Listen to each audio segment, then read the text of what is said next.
Når du laver en ny handling, er der 3 ting, du skal indtaste. 1. Hvornår handlingen tog sted. 2.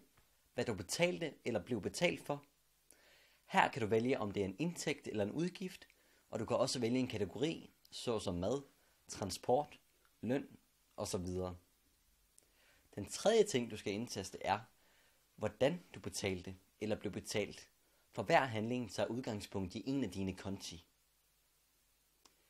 Jeg har lovet dig før, at Handwallet er simpel, men også fuld af funktioner. Dette er blot den simple del, men du kan udforske mange flere muligheder ved at klikke på avanceret.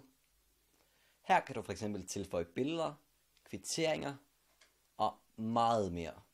Men dette skulle være nok til de fleste.